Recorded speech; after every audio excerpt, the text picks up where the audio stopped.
Hi everybody, it's Diana.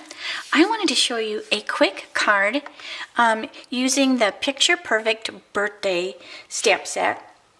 And this is actually one of the cards that I did for the class in the mail. And I saw a card by Christy Gray, and I loved her layout. So this is just my version of the card, changed a little bit. And I'm just in love with the Picture Perfect DSP. It's photographs and it's just beautiful paper, but I also love the back sides of it because it's got such fun colors. So the card is using the Lemon Lime Twist cardstock, and that's the card base. And then I'm going to be mounting the DSP on some basic black as and then I'm going to be using some of the Whisper White for the greeting. So, but what I do for classes is usually I will cut the DSP. I try to cut it kind of like the same size, especially if I'm going to do kind of any like layering like this. That way a class, if someone decides that they want more of one design than the other design, they can kind of change the card a little bit, but they don't change it so much that it wrecks the card or they have to need more cardstock or DSP. So by cutting them the same size, they can layer. So what I mean by, I could put the donuts, excuse me, I have a frog in my throat. I could put the donuts here first, then layer the confetti paper, and so it gives it a totally different look because you have less donuts. So that's what I mean by being able to change the paper or the look of the card by doing that. But if I had just given them the perfect size of the confetti paper, then they're forced to do the card the same way that I am, and I kind of like letting them have a little bit of free reign at classes, either in my studio or in the mail as well. We're all artists in our own right, so it is kind of fun to be able to make changes if you want to. So by doing so, I'm going to do my card the same. So I glued the confetti DSP down first, and then I'm going to glue the donut paper down next. And I'm just going to flip it so I can see it a little better this way. And then I can eyeball that my edges are the same and cover that up. So now I have my donut paper. And then what I want to do next is I want to put a bow across like here. Now this is what I like to call a cheater bow. Basically, it looks like you have wrapped the ribbon around and tied in a bow, but actually it's just two pieces of ribbon. So I'm going to take glue dots on each side of the ribbon, and I have done this for years, but I don't always talk about it or share it, so I thought I would just show it on here. All right, so then what you've done is you have glue dotted this ribbon to the card, and you could totally leave it there without a bow or anything and continue on with your greeting. But I want to put a bow, so then I'm going to take this other piece. Now for classes, I usually cut the bows or the ribbons a little longer so they have some give, you have enough to play with it.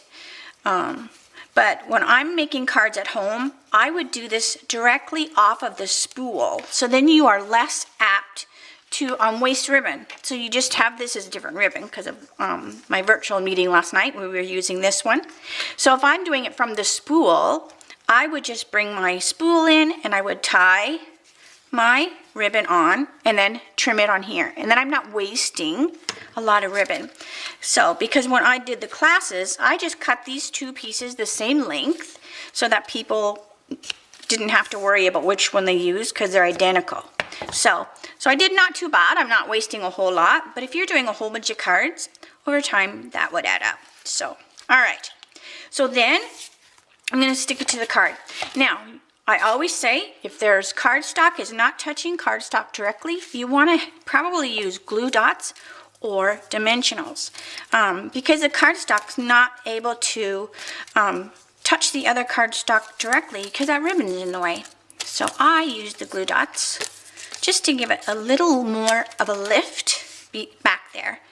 All right, so I'm going to stick this on here, hopefully straight, hopefully without my hair in the way. Usually I don't know that my crazy hair is showing till I rewatch the video. All right, so here is the card, and then I'm going to do my little greetings.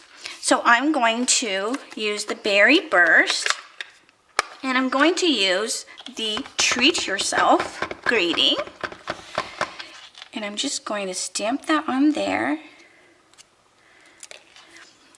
And then I want to use the Lemon Lime Twist, and that pad is way up here. All right, and I want to put that on my little piece of paper here. So that says Happy Birthday. Let's see if I can get that in there straight, right? With trying not to get my head in the picture. Ooh, not too bad. All right, let me close the pad. I know people are like, oh, that's so noisy, but otherwise, I'm going to get my hand in it.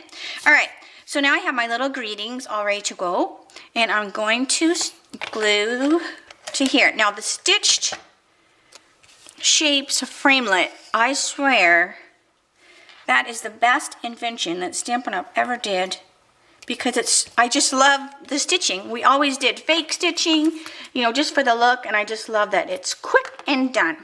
All right, so I trimmed that tail off of there, so it was a little shorter. Then I'm going to grab a couple dimensionals. You can use whatever size you want. Here's the mama dimensionals, and here are the new baby dimensionals, which are so cute. I'll show you. So here's the mama, and here's the baby, just so you can see the difference. Aren't they cute? Oh my gosh, I love them. All right, so that's going to go in here. Actually, what I did was I put them on the wrong side of the black, because I should put them here so it will go across the ribbon. So I'm just going to roll that dimensional off. Just give it a roll and it will roll right off of your cardstock. So it's easier than trying to pick it off. So, alrighty. So this way, it kind of straddles the ribbon instead of it being just on the ribbon. Alright, so it's going to be on here. Then I'm going to use the baby ones for my happy birthday. So they are just the perfect size for the little happy birthday. So cute. All right, so I have my little happy birthday, and I'm just going to stick that here like so. Oh, I love it. Now, do you want to see the little present that I found at our local grocery store that would be perfect to treat yourself on your birthday? Look how cute this is. Isn't that adorable? It's actually a bath bomb. So, and here's the information about it. The Sweet Soap Shop Donut Bath Bomb. Item is not meant for human consumption. So you may want to leave that on there so the person doesn't think that they can eat it, because it totally looks so real. Now, I had to go through, there was like so many of them, but I swear kids had been smacking them, so most of them were busted, and it was like, I was aggravated because someone, you know, made such a beautiful thing and then have people be all wrecking them.